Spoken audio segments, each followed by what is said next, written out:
Lecture में section 80C देखा था और ये जाना था कि 1 लाख रुपए तक की डिडक्शन मिलती है इंडिविजुअल और एचयूएफ को सर्टेन पेमेंट एंड इन्वेस्टमेंट्स पर। आज हम लोग जो बात करेंगे that is your section 80CCC and section, सबसे पहले देखते हैं सेक्शन 80CCC। 3 बार देखो। अगर किसी इंडिविजुअल ने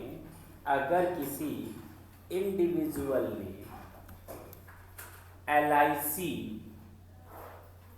life insurance corporation of India या किसी अदर नोटिफाइड इंश्योरर में पेंशन फंड की स्कीम में कंट्रीब्यूशन किया है तो डिडक्शन मिलेगी सेक्शन 80CCC।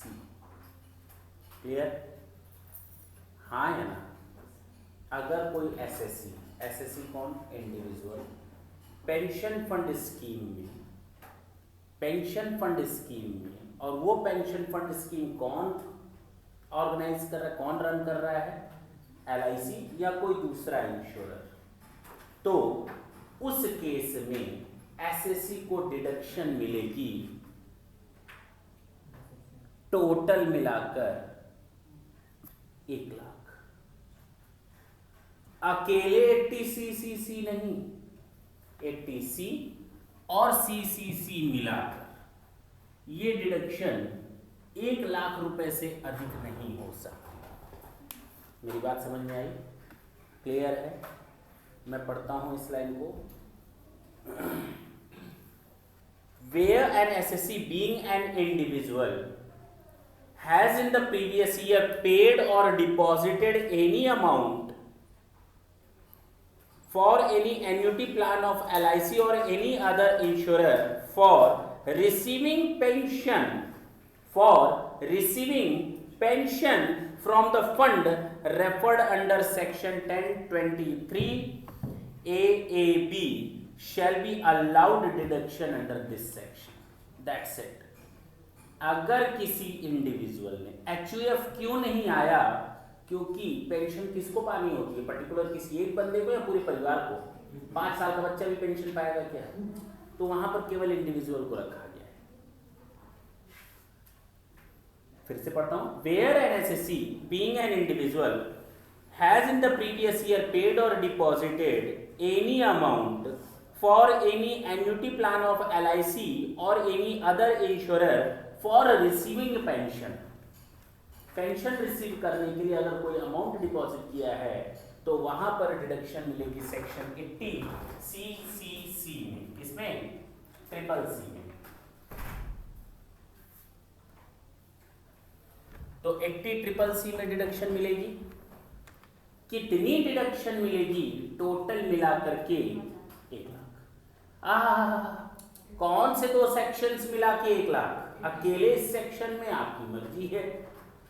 2 सेक्शंस मिलाकर 80C के सारे पेमेंट और इन्वेस्टमेंट और 80CCC की।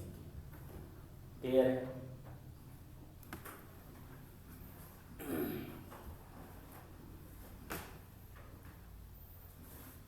पक्की बात?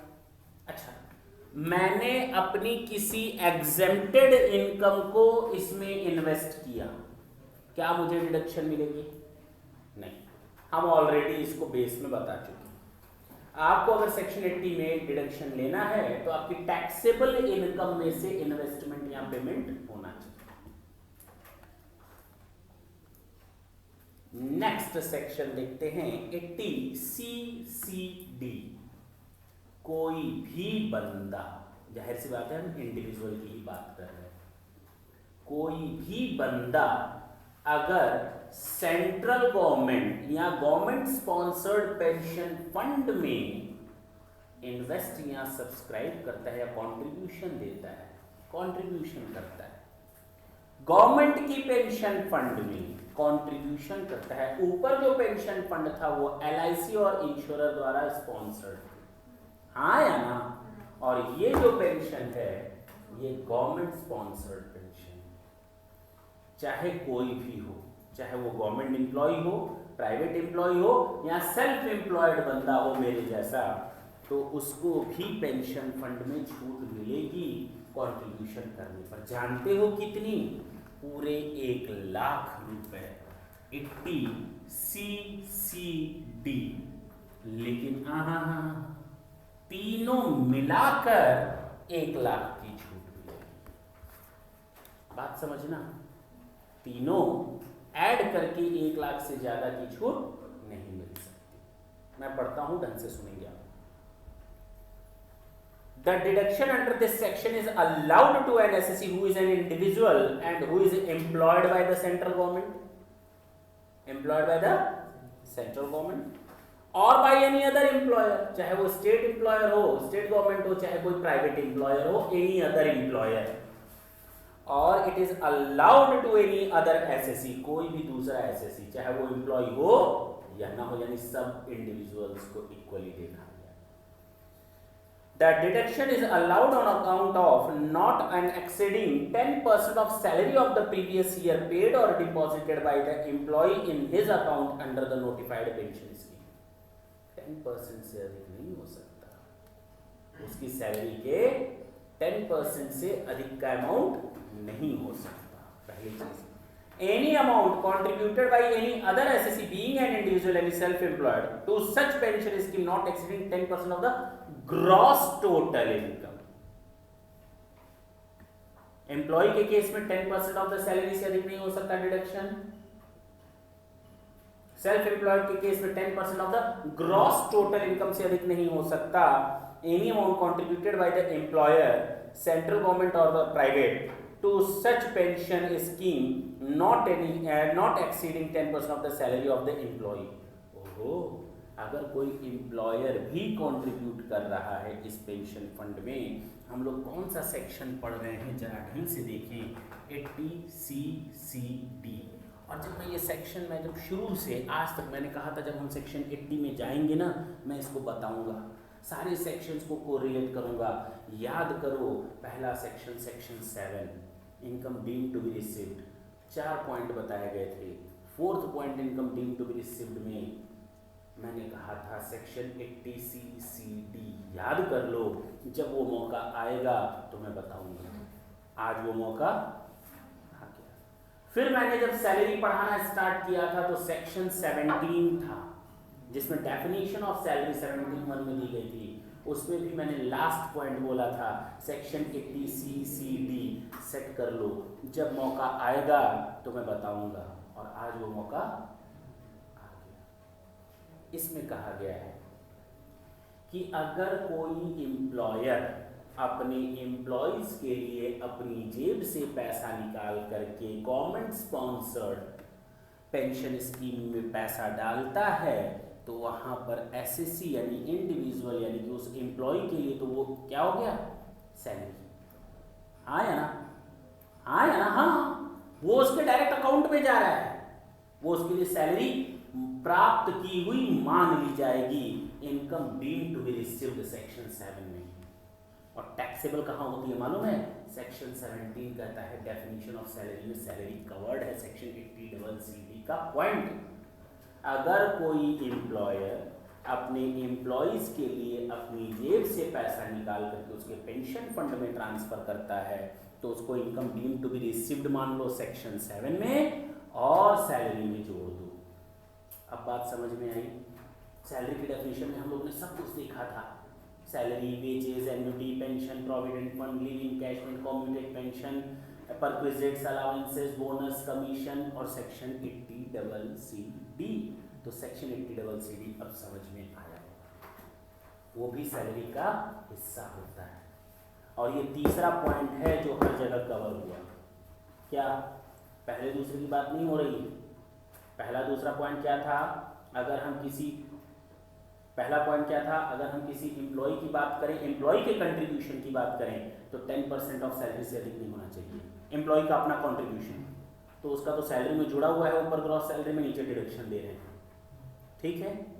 दूसरा, अगर सेल्फ एम्प्लॉयड है तो 10% ऑफ ग्रॉस टोटल इनकम का अधिक नहीं होना चाहिए।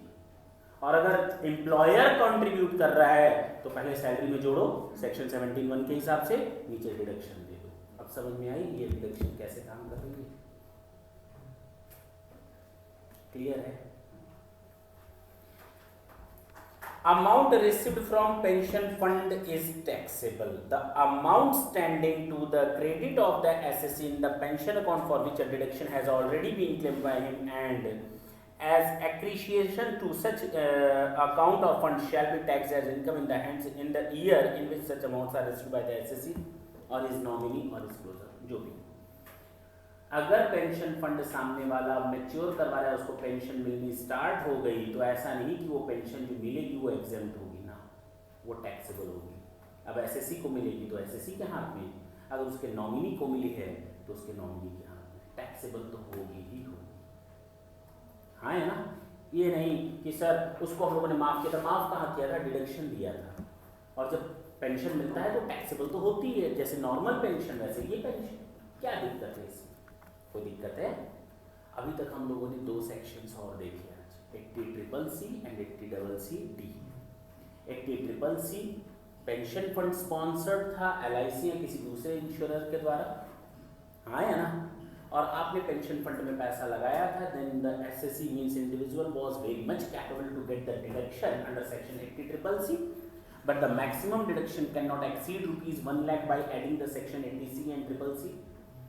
In the same way double 80CCD, अगर सेंट्रल गवर्नमेंट की स्पॉन्सर्ड स्कीम के पेंशन फंड में कंट्रीब्यूशन जाता है तो वहाँ डिडक्शन मिलता है, लेकिन अगर एम्प्लॉय के केस में है तो एम्प्लॉय के कंट्रीब्यूशन 10% ऑफ सैलरी से अधिक नहीं होना चाहिए डिडक्शन। सेल्फ एम्प्लॉयड है तो 10% ऑफ ग्रॉस टोटल इनकम से अधिक नहीं होना चाहिए डिडक्शन। और अगर एम्प्लॉयर ने कंट्रीब्यूशन दिया है तो 10% ऑफ सैलरी से अधिक का डिडक्शन नहीं मिल सकता। ठीक है ना? आगे चल सकते हैं। 80CCE देखो नहीं था, इसने जानते हो क्या बोला? इसने बोला 1 लाख की छूट, इसने बोला 1 लाख की छूट, इसने भी कहा 1 लाख की छूट, लेकिन इसने कहा गलत फहमी में मत रहना, गलत फहमी निकालो। मैं बोलता हूं तीनों मिलाकर 1 लाख से अधिक नहीं। ये किसने बोला? 80CCE। अब क्लियर है?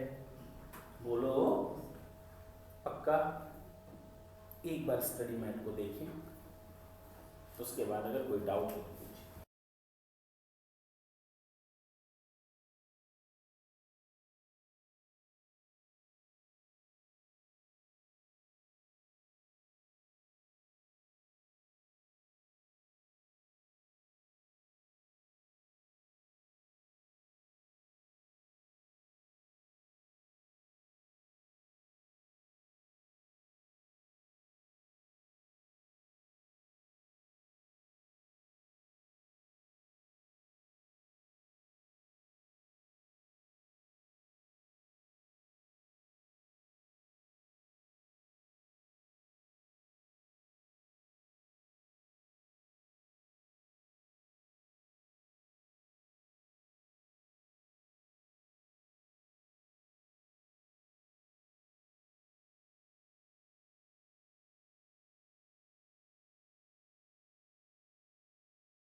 एक बच्चे ने क्वेश्चन ये पूछा कि सर आपने जब 80CCD पढ़ाया तो उसमें 3 कंट्रीब्यूशन बताए, एक तो एम्प्लॉय का अपना कंट्रीब्यूशन, एक तो सेल्फ एम्प्लॉयड वाले का अपना contribution.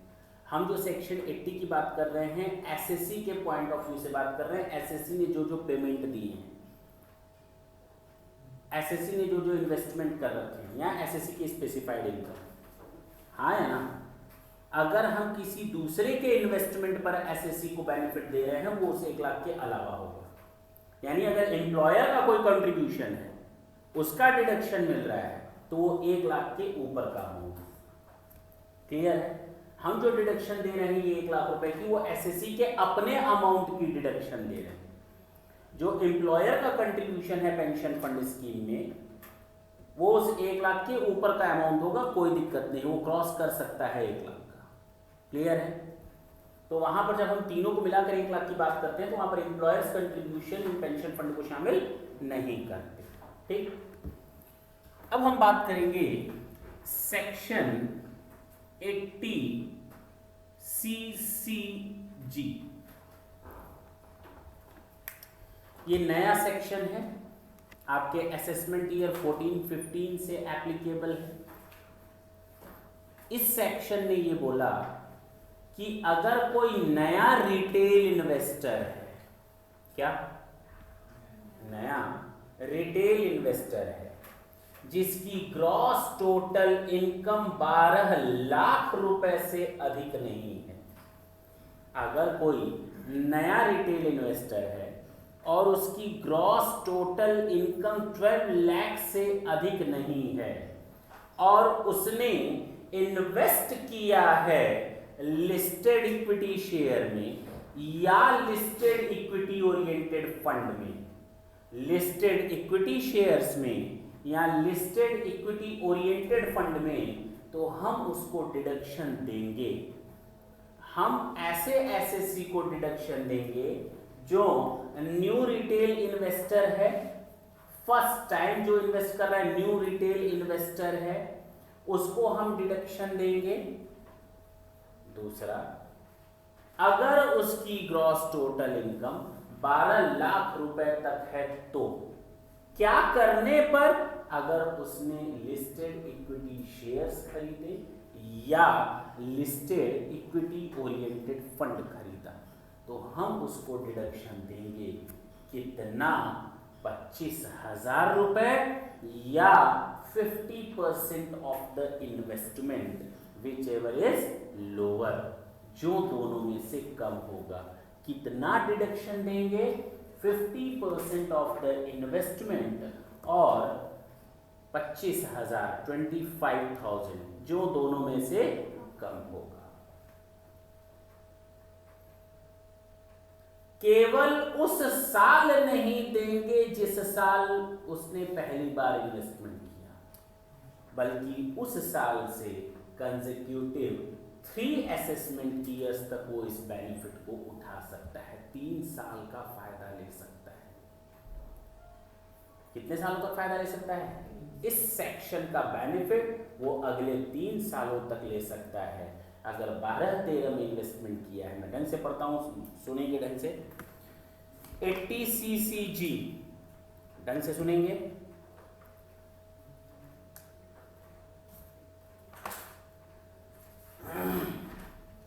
The deduction is available only to a individual, clear है, इन्वेस्टमेंट वही करेगा।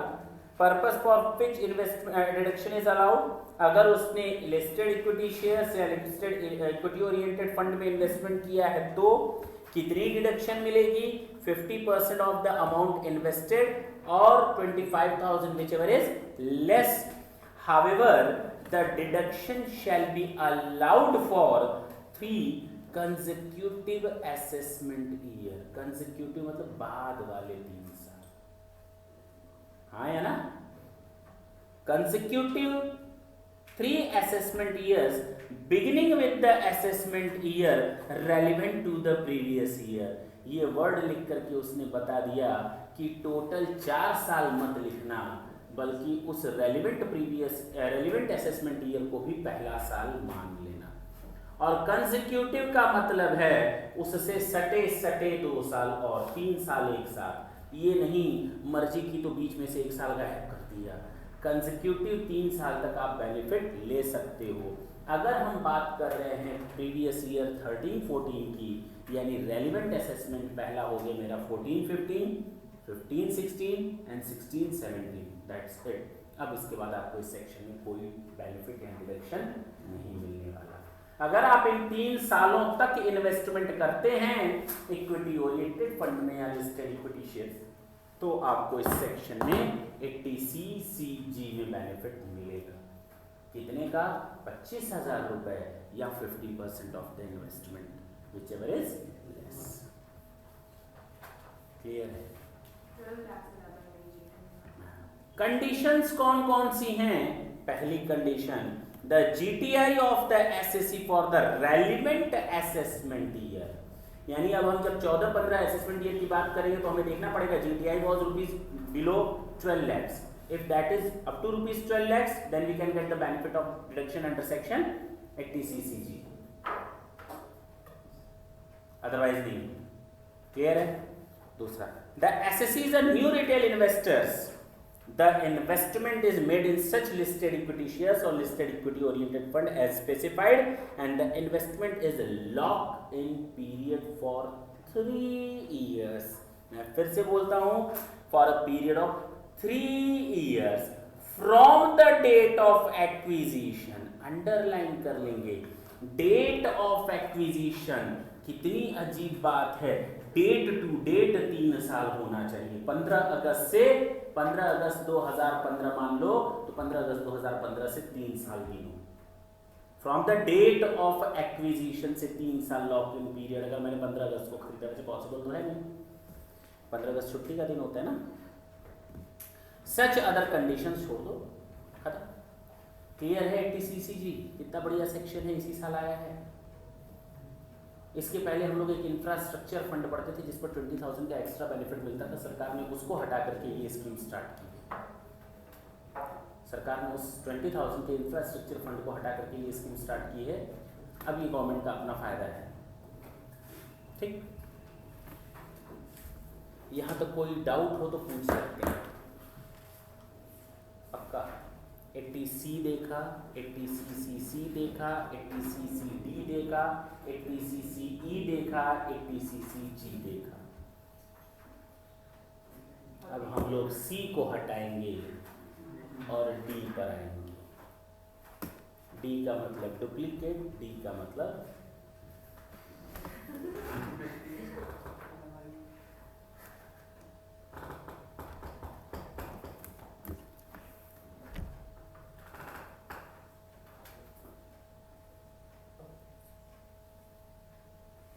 Section 80D।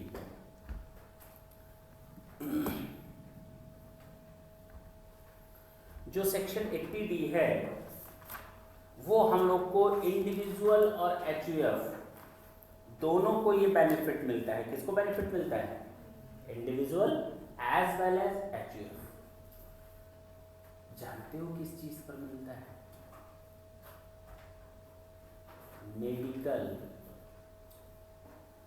Medical insurance premium. Section 80D कहता है मेडिकल इंश्योरेंस प्रीमियम करवा लो, नहीं तो डी से डेथ हो जाएगी। Medical insurance premium. क्लियर है?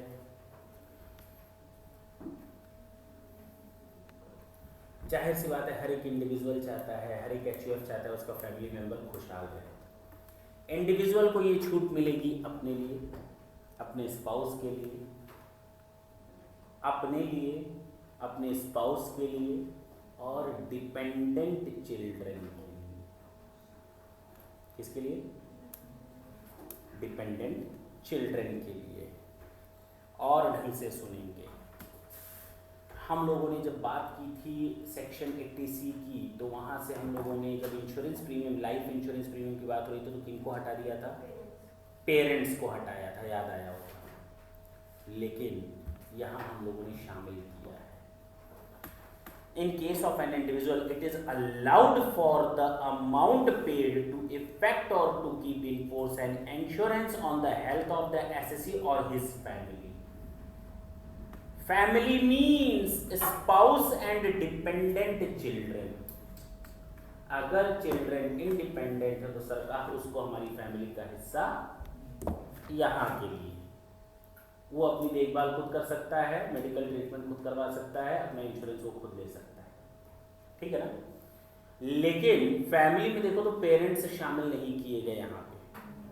फिर पढ़ते हैं, एसएससी और हिज फैमिली, फैमिली में पेरेंट्स आए नहीं, आगे जोड़ा, और हिज पेरेंट और पेरेंट्स, अपने स्पाउस, अपने डिपेंडेंट चिल्ड्रन और अपने पेरेंट्स का अगर वो मेडिकल इंश्योरेंस प्रीमियम करवाता है तो उसको डिडक्शन मिलेगी सेक्शन 80D में।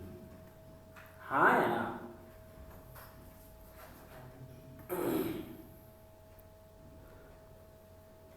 HUF के केस में हमें कुछ बताने की जरूरत नहीं है। एनी फैमिली मेंबर, किसी भी फैमिली मेंबर के लिए आप मेडिकल ट्रीटमेंट के लिए इंश्योरेंस ले सकते हो।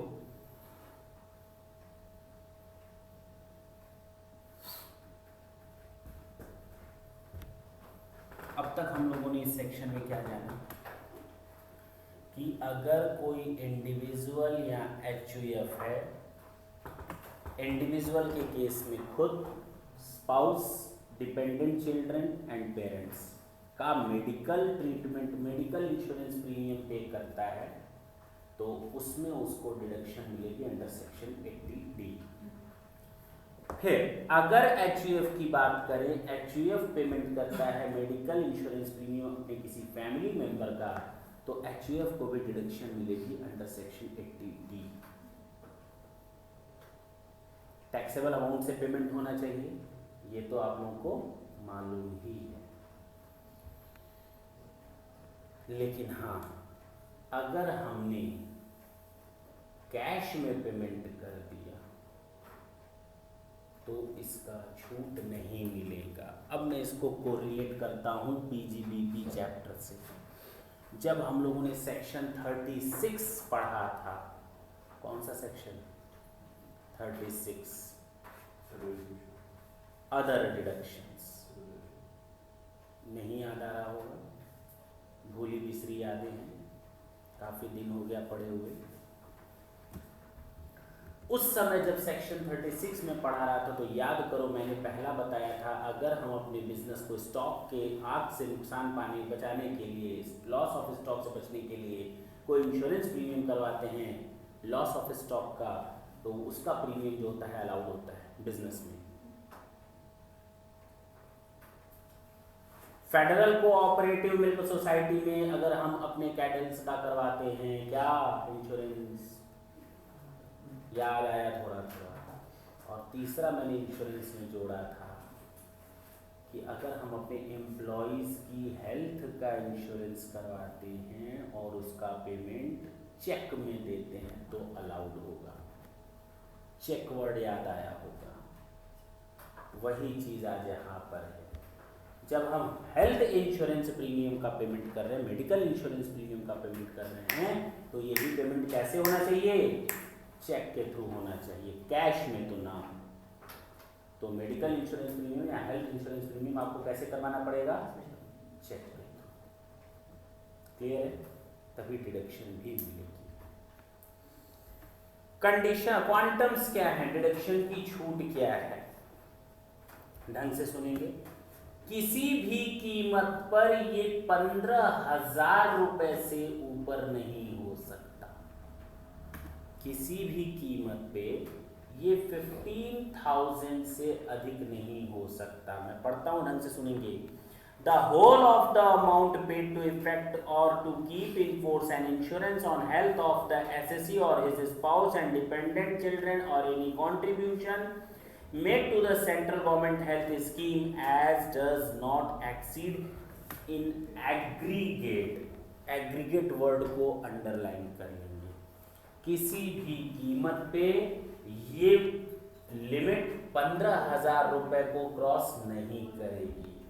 लेकिन अगर कोई सीनियर सिटीजन है मेरे घर में तो 5,000 रुपये और बढ़ जाएगा। सीनियर सिटीजन वो होता है जो प्रीवियस ईयर में किसी भी समय 60 साल की उम्र को क्रॉस करे, किसी भी समय 31 मार्च में 12 बजते बजते 5 मिनट पहले क्रॉस कर गया 60 साल को,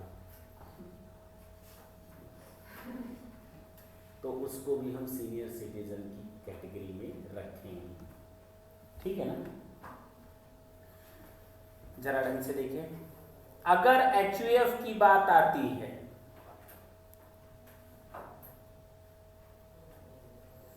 अगर एचयूएफ की बात आती है तो वहां पर भी इन एग्रीगेट कितना होगा?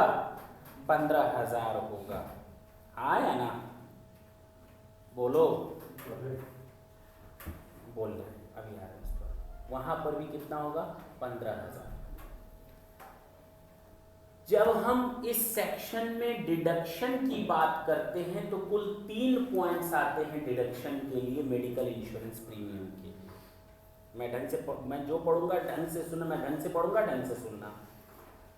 अभी उसमें एक नया पॉइंट आएगा, उसको हम अंडरलाइन करवाएंगे और उसका भी लिमिट एक आया अभी नहीं, पिछले साल से। देखें, in case of an individual it is allowed for the amount paid to effect or keep in force an insurance on the health of the assessee, his family or his parent or parents, बता दिया।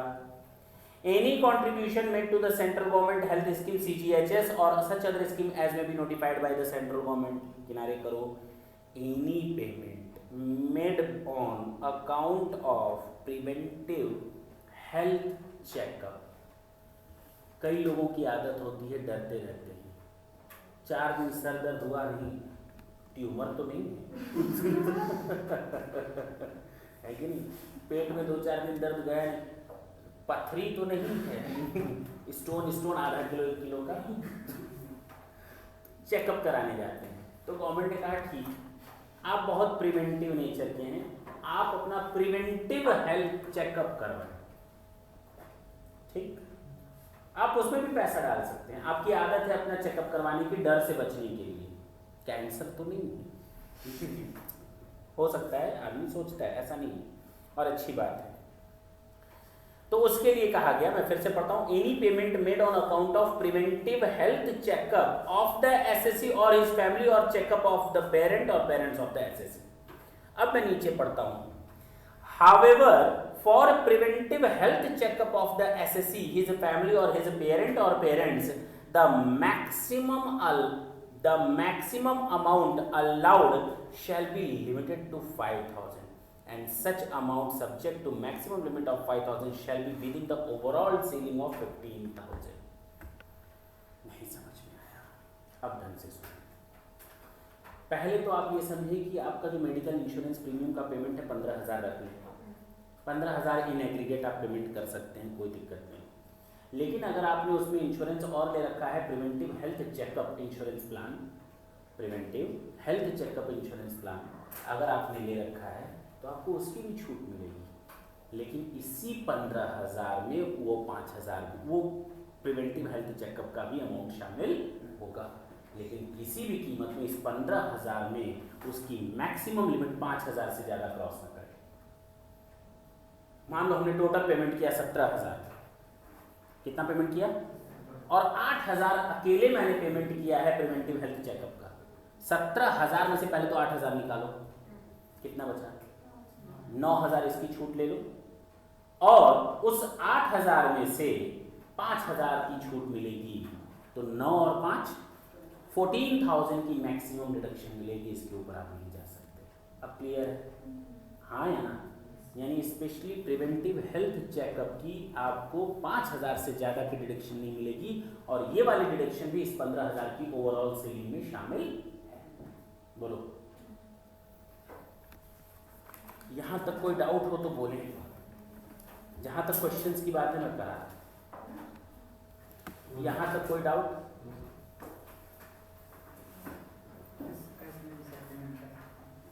इसने पूछा cash में भी payment कर सकते हैं, मैंने अभी अभी कहा ना कि हेल्थ इंश्योरेंस प्रीमियम का पेमेंट हमेशा चेक से होगा।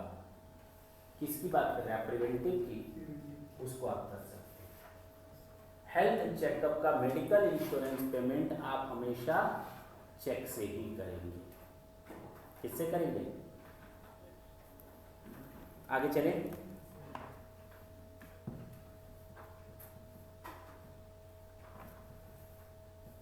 यहां तक कोई डाउट हो तो बोलो, यहां तक कोई डाउट हो तो बताओ।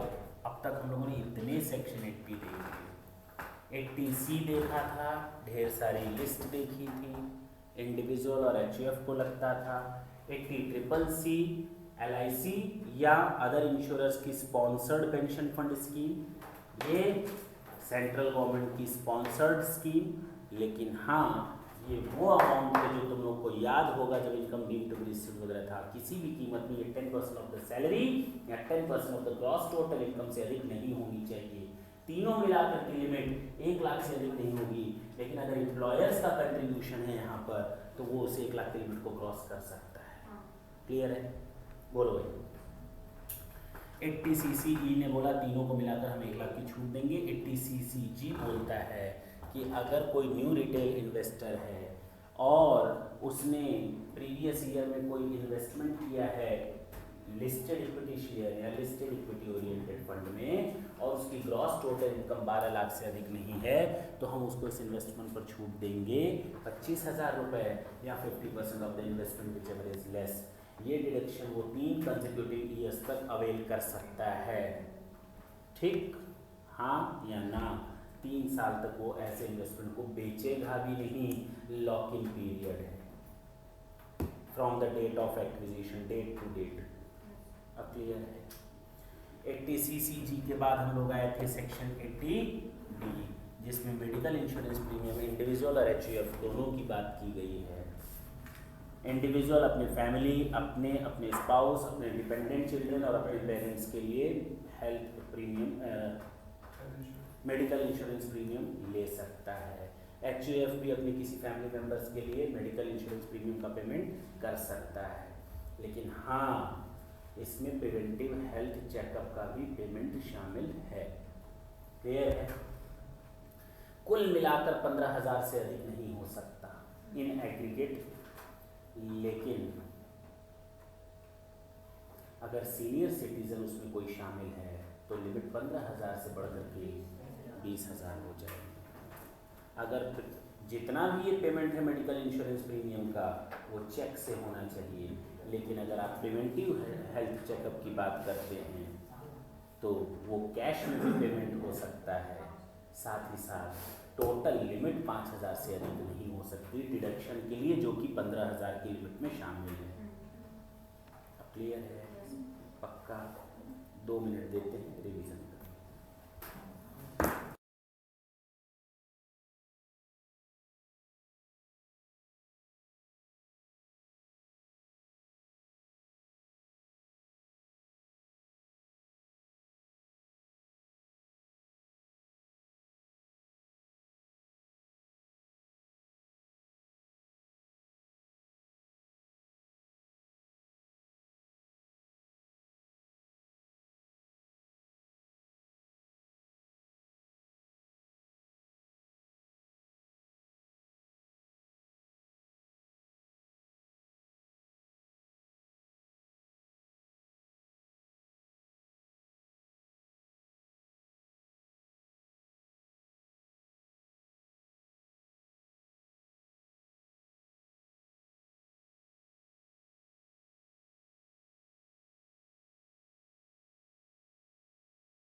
हम लोगों ने सेक्शन 80D तक देखा, कोई दिक्कत नहीं है।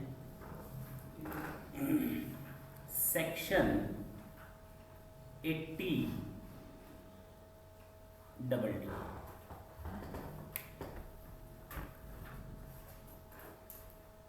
एक मेडिकल ट्रीटमेंट से काम नहीं चल रहा। हम याद करने का तरीका होता है, बहुत ज़्यादा मेडिकल ट्रीटमेंट की जरूरत है।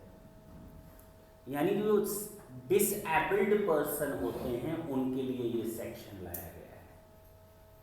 जो डिसेबल्ड पर्सन होते हैं उनके लिए ये सेक्शन लाया गया है।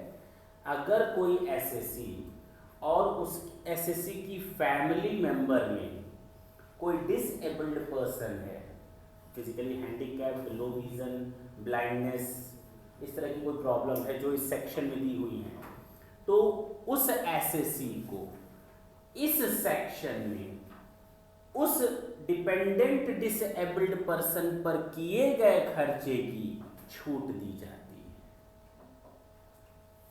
अब उस एसएससी ने उस डिपेंडेंट डिसेबल्ड पर्सन पर बंदे पर जो खर्च किया होगा, चाहे उसके मेडिकल ट्रीटमेंट पर, चाहे उसके नर्सिंग में, चाहे उसके रिहैबिलिटेशन में, किसी भी तरह का खर्च किया, तो एसएससी को फ्लैट अमाउंट डिडक्शन के तौर पर 50,000 रुपए दिए जाते हैं। उसने अगर साल भर में केवल 10,000 रुपए खर्च किए तो भी 50,000 की छूट मिलेगी। उसने साल भर में 5,000 खर्च किए तो भी उसको 50,000 की फ्लैट डिडक्शन मिलेगी। अगर उसने साल भर में 60,000 खर्च किए तो भी उसको फ्लैट डिडक्शन 50,000 मिलेगी। क्लियर है?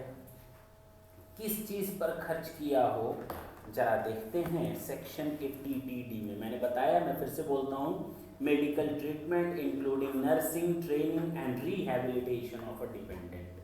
क्लियर है? उनको छूट मिलती है। लेकिन अगर सीवियर डिसेबिलिटी है तो ये लिमिट 50,000 से बढ़ाकर 1,00,000 रुपए के फ्लैट डिडक्शन की। अगर सीवियर डिसेबिलिटी है तो ये डिडक्शन 50,000 से बढ़ाकर फ्लैट 1,00,000 रुपए की डिडक्शन तक पहुंचती है। डिसेबिलिटी का क्या मतलब है जरा ढंग से देखें। Disability means blindness, low vision, leprosy cured, hearing impairment, locomotor disability, mental retardation, हाँ या ना, एंड मेंटल इलनेस, ये सब डिसेबिलिटीज हैं। पक्की बात है ना? क्लियर है? इसमें कोई डाउट है? मैंने क्या बोला? सेक्शन 80DD ये मेडिकल का डबल खर्चा है। यानी कोई डिसेबल्ड पर्सन है एसएससी के पास जो उस पर डिपेंडेंट है, और एसएससी ने उस डिसेबल्ड पर्सन पर, अपने जो डिपेंडेंट डिसेबल्ड पर्सन है उसके ऊपर कोई मेडिकल ट्रीटमेंट, नर्सिंग, रिहैबिलिटेशन या ट्रीटमेंट पर कोई खर्च किया हो तो उसको फ्लैट डिडक्शन मिलेगी। चाहे इंडिविजुअल ने अपने डिपेंडेंट पर्सन पर किया हो, चाहे एचयूएफ ने अपने फैमिली मेंबर के डिपेंडेंट बंदे पर किया हो, उसको छूट मिलेगी। कितनी? फ्लैट 50,000। लेकिन अगर सीवियर डिसेबिलिटी है तो 1,00,000। खर्चा कितना हुआ कोई लेना देना नहीं। सेक्शन 80U पर आए। बिल्कुल सही है, इन्होंने कहा कुछ खर्च होना चाहिए। Incurred any expenditure for the medical treatment, कुछ तो खर्च हो। क्लियर है? हाँ या ना? अच्छा, होता क्या है जब कोई ऐसा बंदा घर पे होता है तो घर वाले हमेशा इनसिक्योर फील करते हैं, नहीं फील करते कि पता नहीं मैं चला जाऊं तो उसका क्या होगा, होता है कि नहीं? तो अगर ऐसे डिपेंडेंट डिसेबल्ड पर्सन के लिए एसएससी ने कोई अमाउंट डिपॉजिट किया है सेंट्रल गवर्नमेंट की स्कीम में, ताकि उसके बाद उस डिसेबल्ड पर्सन को कुछ न कुछ पैसा मिलता रहे, तो उस अमाउंट को भी यहां शामिल किया गया है। बात समझ में आई? क्लियर है? तो मेडिकल ट्रीटमेंट के अलावा केवल ये खर्चा भी होता है ना, चाहे 5,000 ही क्यों ना हो, 10,000 ही क्यों ना हो, फ्लैट 50,000 की डिडक्शन। 80U देखते हैं सबसे लास्ट में, जो सबसे लास्ट सेक्शन है,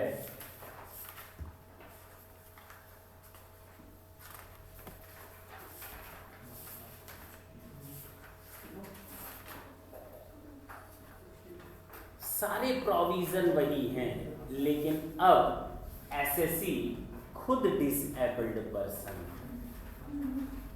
हाँ एसएससी कमा तो रहा है, लेकिन उसकी वो कैपेबिलिटी, उसकी अर्निंग कैपेसिटी को कम कर रही है।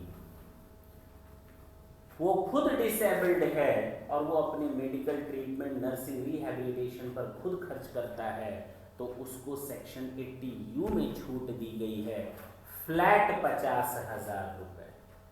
और अगर सीवियर डिसेबिलिटी है तो 1 लाख। बस यही डिफरेंस है सेक्शन 80DD और सेक्शन 80U।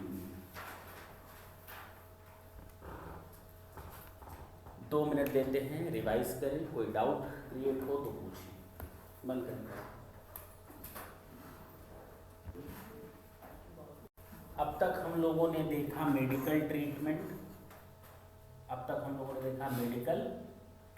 का खर्चा, हम लोगों ने देखा डिसेबल्ड के ऊपर किया गया मेडिकल ट्रीटमेंट का खर्चा, ये मेडिकल प्रीमियम का खर्चा था। ये डिसेबल्ड के ऊपर किया गया मेडिकल ट्रीटमेंट का खर्चा, नर्सिंग और रिहैबिलिटेशन अपने ऊपर किया गया खर्चा। कौन था डिसेबल्ड यहाँ पर? कौन था? किस तरह की डिसेबिलिटी थी? ब्लाइंडनेस थी, बीमारी नहीं है ये डिसेबिलिटी। लेकिन अगर किसी को बीमारी हो तो हम बीमारी में एक और वर्ड जोड़ देते हैं, 80DD बीमारी। अरे डिसेबिलिटी नहीं है, डिसेबिलिटी, डी मीन्स डिसेबिलिटी और बी मतलब बीमारी। स्पेसिफिक डिसीजेज एंड एलिमेंट्स के लिए, स्पेसिफिक जैसे कैंसर वगैरह होता है ना, स्पेसिफिक डिसीजेज एंड एलिमेंट्स पर अगर कोई इंडिविजुअल या एचयूएफ मेडिकल ट्रीटमेंट का खर्च करता है तो उसको डिडक्शन मिलेगी। ज्यादा से ज्यादा 40,000 रुपए खर्च किया, 20,000 तो छूट कितने मिलेगी? 20,000। खर्च किया 30,000 तो छूट कितनी मिलेगी? 30,000। खर्च किया 50,000 तो छूट कितनी मिलेगी? 40,000। लेकिन अगर सीनियर सिटीजन के ऊपर ये खर्च है तो ये रकम बढ़ करके हो जाती है 60,000।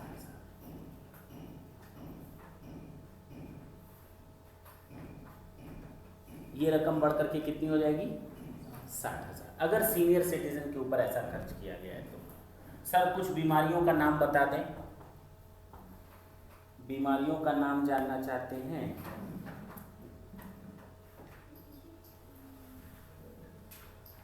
हाँ, ये जरूर कहा है कि जो डॉक्टर हो, चाहे वो न्यूरोलॉजिस्ट हो, ऑन्कोलॉजिस्ट हो, यूरोलॉजिस्ट हो, हेमाटोलॉजिस्ट हो और इम्यूनोलॉजिस्ट हो और पता नहीं कौन से, उनसे एक प्रेस्क्राइब फॉर्म साइन करवाना पड़ेगा कि आपके साथ भी स्पेसिफिक डिसीजेज या एलिमेंट्स हैं। तो कैंसर वगैरह की बीमारियां जो होती हैं, तो बोन न्यूरो की प्रॉब्लम जो होती है, वो सारी चीज़ें इसमें शामिल हैं।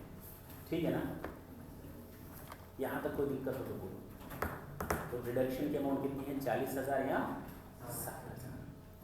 हम लोग जो अभी तक देखते आए थे इंश्योरेंस का पैसा, इन्वेस्टमेंट का पैसा सेक्शन 80C में देखा था, घर लगाने का पैसा, ट्यूशन फीस का पैसा एक सेक्शन 80C में देखा था, CCC में पेंशन फंड का पैसा देखा था, LIC या other insurance sponsored scheme, 80CCD central government sponsored scheme, लेकिन ये 10% ऑफ द सैलरी से अधिक नहीं होना चाहिए।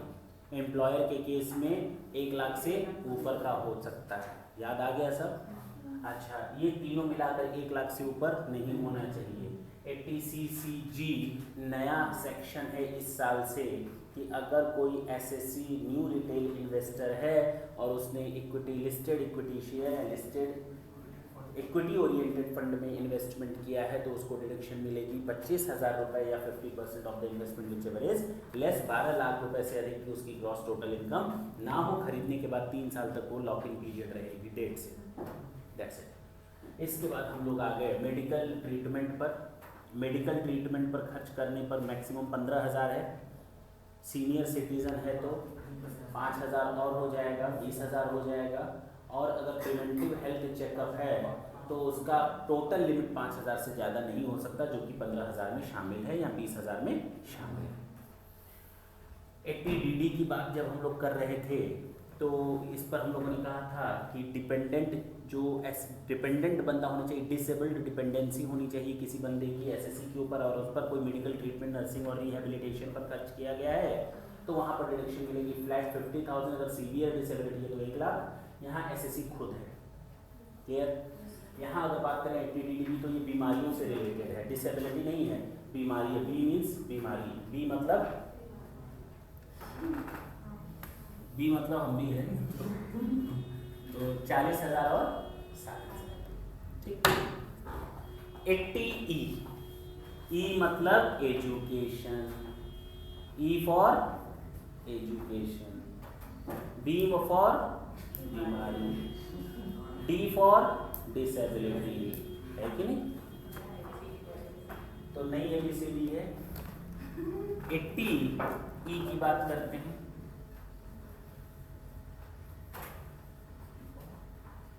Higher education. कौन सा एजुकेशन? हायर एजुकेशन, हाई वाला नहीं, हायर एजुकेशन। अगर मैंने कोई लोन लिया है अपने हायर एजुकेशन के लिए, क्या हम अपनी बात कर रहे हैं? ढंग से सुनिए। The deduction is available to the individual. Education तो HUF लेगा नहीं, एजुकेशन लो कि सब पढ़ो सब बढ़ो, सब पढ़ें सब बढ़े, ऐसा तो होगा नहीं। गवर्नमेंट साक्षरता मिशन तो चल नहीं रहा। तो वहां पर अगर इंडिविजुअल कोई लोन लेता है, individual must have taken a loan from any financial institution और any approved charitable institution. The loan must have taken for pursuing higher education. Such education must be of SSC himself और any of his relative. मैं अपने लिए educational loan लूं या अपने बच्चे के लिए या अपने स्पाउस के लिए। रिलेटिव्स के लिए होना चाहिए। ढंग से सुनेंगे अभी। रिलेटिव का मतलब इंडिविजुअल खुद, स्पाउस और चिल्ड्रन ऑफ दैट इंडिविजुअल और the student for whom the individual is a legal guardian. इसीलिए रिलेटिव वर्ड यूज किया गया है। अगर कोई इंडिविजुअल किसी बच्चे का लीगल गार्जियन नहीं है, रियल गार्जियन नहीं है और लीगल गार्जियन है, सरकार ने कहा है कि तू इसका लीगल गार्जियन है, तो उस बच्चे के ऊपर के लिए कोई लोन लिया है एजुकेशन के लिए तो वो भी इसमें शामिल होगा। ये थोड़ी पड़ोसी के बच्चों के लिए लोन लेकर के उसका चुकाएंगे। ठीक है ना? जरा ढंग से देखें। The loan must have been taken for pursuing higher education. Higher education sir CA CS CM में क्या हायर एजुकेशन है?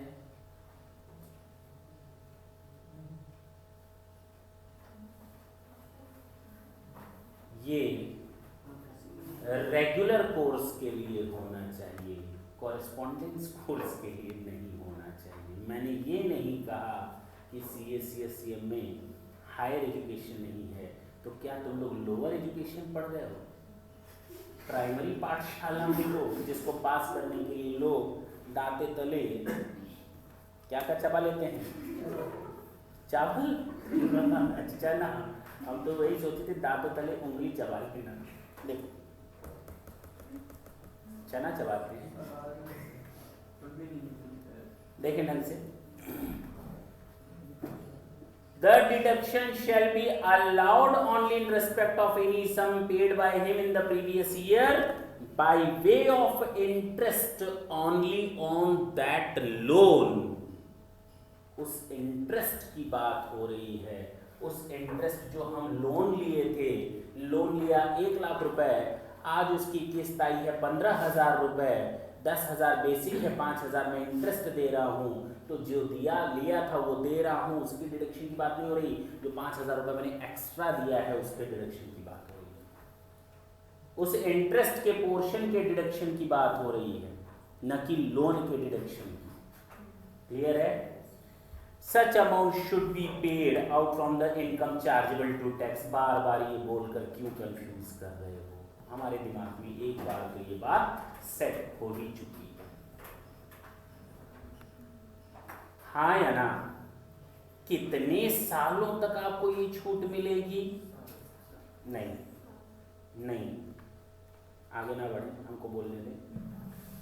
Deduction shall be allowed for 8 assessment year. एक वो साल जब आप पहली बार पेमेंट दे रहे हो, और उसके बाद 7 साल और, in totality 8 assessment years, starting from the assessment year in which the assessee starts paying the interest on loan or the payment is made in full, whichever is earlier। या तो आप 5 साल के अंदर पूरा लोन चुकता कर दें तो आपको 8 साल तक छूट मिलेगी, 5 साल तक। अगर आपने 10 साल में पेमेंट किया है तो छूट कितने सालों तक मैक्सिमम मिलेगी? किसकी?